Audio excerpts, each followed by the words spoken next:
warahmatullahi wabarakatuh. Waalaikumsalam. Selamat sore Bu Adisa dan terima kasih ya Ibu untuk kami wawancarai pada sore hari ini. Sebelumnya perkenalkan kami mahasiswi dari Fakultas Psikologi Universitas Muhammadiyah Jember. Berniat mewawancarai Ibu berkenaan dengan mata kuliah Muhammadiyahan. Berkenan nggih? Terima kasih sebelumnya. Untuk pertanyaan pertama, kita mulai dari yang basic dulu deh. Sejak kapan sih Bu berdirinya SD Muhammadiyah Satu Tanggul ini?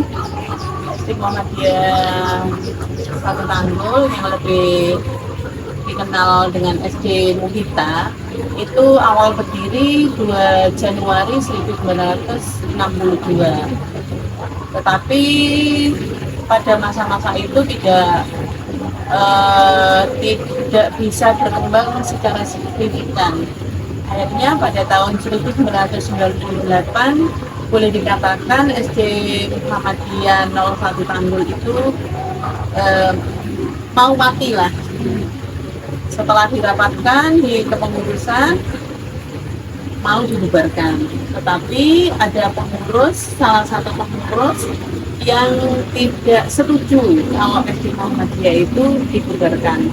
Akhirnya SD Muhammadiyah kembali didirikan, yakni ditambahi SD Muhammadiyah Plus. Tapi juga itu tetap perkembangan ini stagnan, tidak berkembang. Akhirnya mati suri SD Muhammadiyah itu sebentar, beberapa tahun, dan kembali hidupkan lagi, tetapi yang mengalami perkembangan signifikan itu pada tahun 2010 ketika dipegang oleh Bapak Burhanuddin Harahap sebagai kepala sekolah. Nah, di situ kita mempunyai tekad untuk merubah image masyarakat yang dulu itu SD Muhammadiyah itu dikenal sebagai SD yang kotor, yang kumuh, siswa-siswinya, ya akhirnya kita di situ berjuang betul, termasuk saya di dalamnya, mencari murid anak-anak pinggiran nggak apa-apa, kita berusaha merubah image anak sekolah kumuh ya. Jadi anak-anak yang dari segi pendidikan maupun ekonomi orang tua menengah ke bawah, bahkan ke bawah sekali, itu anak-anaknya kita mandikan, kita kramasi, kita sikat giginya, kita ganti bajunya ya, harus bersepatu dan lain sebagainya. Jadi awal itu memang kita mengeluarkan biaya yang tidak sedikit untuk mewujudkan image tersebut, mengganti image yang jelek itu ke image yang baik. Akhirnya di situ mengalami kemajuan yang sangat signifikan, baik itu dari segi gedung, dari jumlah siswa, guru dan lain sebagainya. Dan sampai sekarang yang awal perubahan itu dipegang Pak Burhan hanya beberapa siswa saja, tidak sampai 50. Sekarang jumlah siswa menjadi kurang lebih 680 dengan karyawan-karyawati 70. Sangat panjang sekali ya, sangat panjang sejarah dari Muhammadiyah Tanggul ini sendiri. Sampai sekarang sudah mampu mempunyai ratusan siswa dengan puluhan staff. Lanjut pertanyaan selanjutnya, apa sih yang mendorong para pendiri SD Muhammadiyah ini untuk mendirikan SD Muhammadiyah Satu Tanggul ini? Di sini hanya ada 2 SD Islam. Ya. Ya, otomatis ya persaingan ya harus ya. Jadi kita ingin mewujudkan generasi Qurani, generasi tahfidz ya. Jadi kita mempunyai brand tersendiri agar memacu minat masyarakat untuk menyekolahkan di sekolah kami. Jadi di situ kita membuat brand sekolah tahfidz. Jadi di situ ada target setelah lulus dari SD kita 6 tahun ya, itu awalnya harus target tahfidz itu hafal 3 juz. Jadi kita branding seperti itu. Jadi persaingan dengan sekolah-sekolah negeri lainnya, ya kita otomatis membidik dari segala arah lah. Cuman pada waktu itu tahfidz itu tidak ada ya di Kecamatan Tanggul ini. Jadi kita membuat branding seperti itu. Jadi karena awalnya ini menjadi sekolah tahfidz. Ya. Baik Ibu, melanjutkan beberapa pertanyaan yang Pak sampaikan tadi, namun sayangnya terkendala cuaca, jadi kita minta untuk pindah di sini.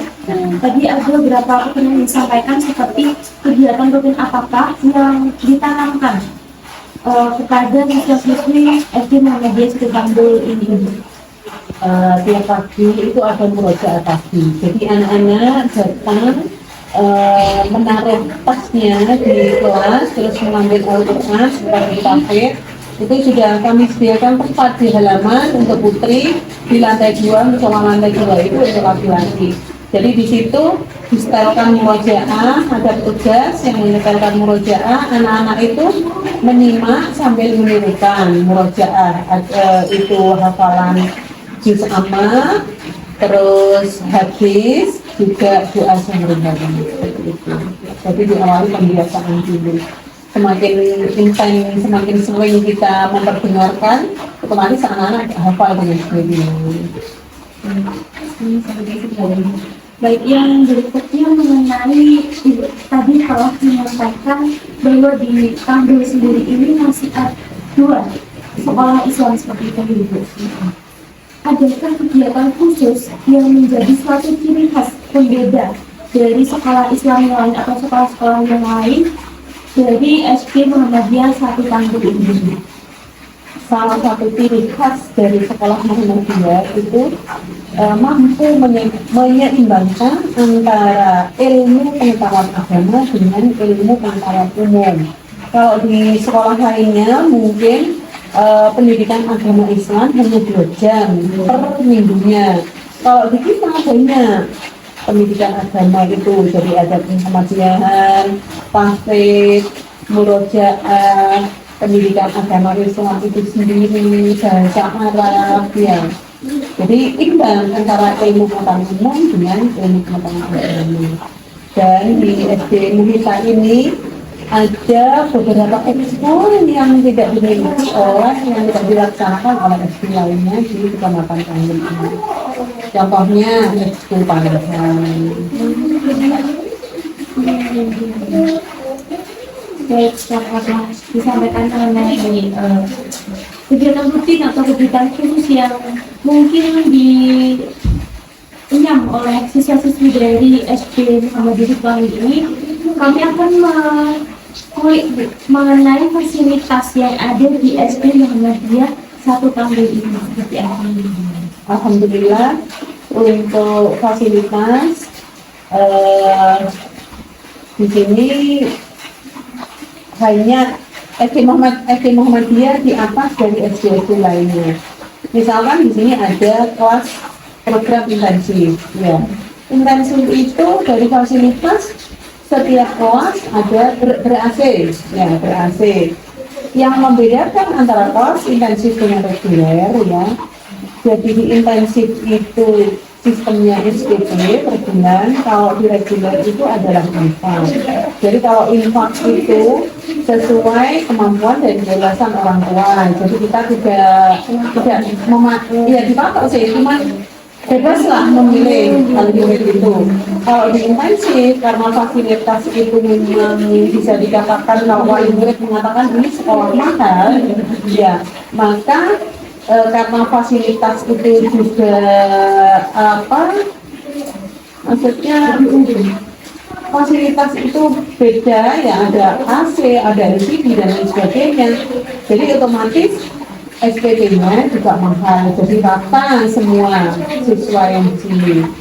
Dan yang membedakan kalau di kelas intensif ini satu kelas siswanya kurang dari 20, didampingi 2 guru, ada guru kelas dengan didampingi oleh guru ngaji atau guru bahasa. Kalau di reguler sesuai paku 28 sampai 30 siswa yang didampingi hanya 1 guru, yakni guru kelas.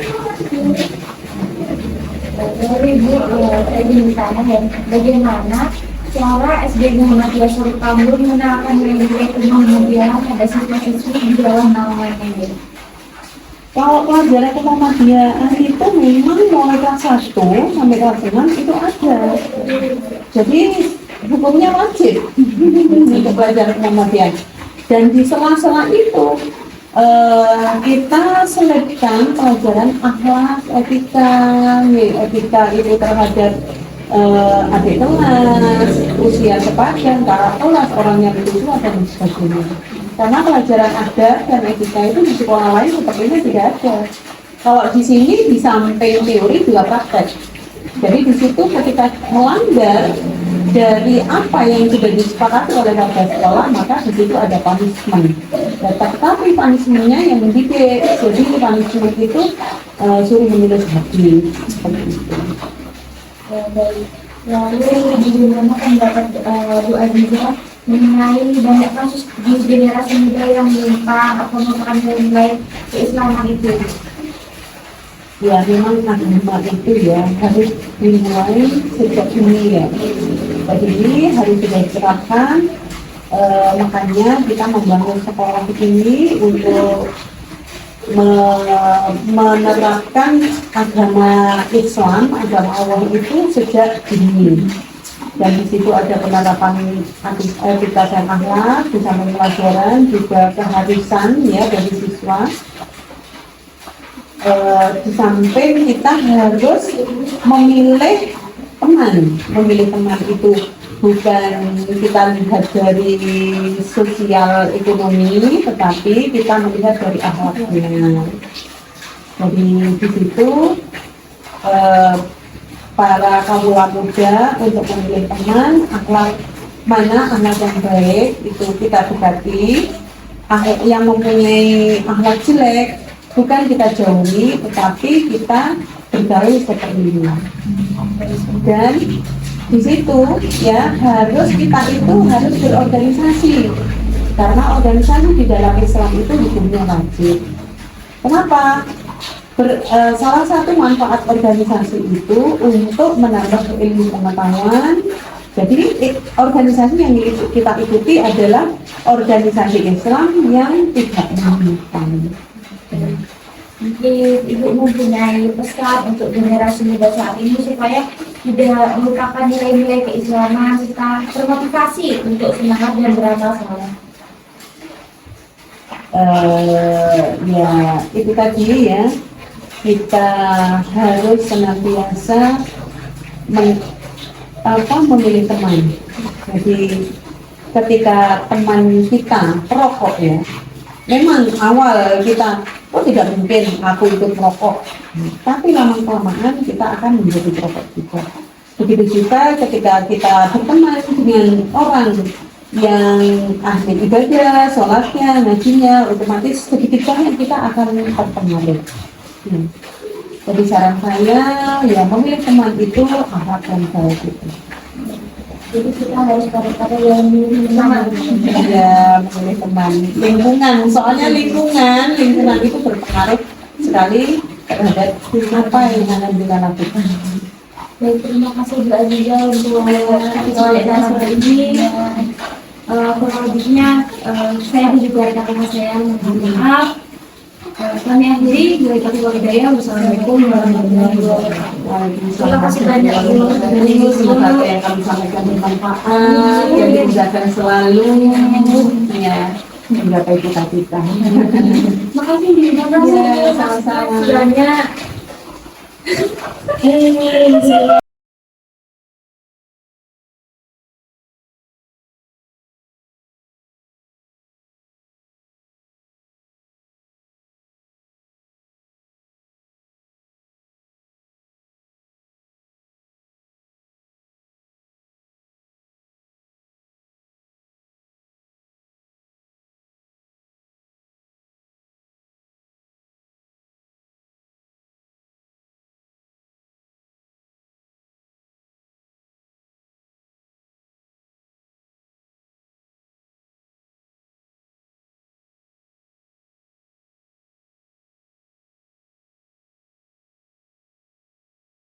Thank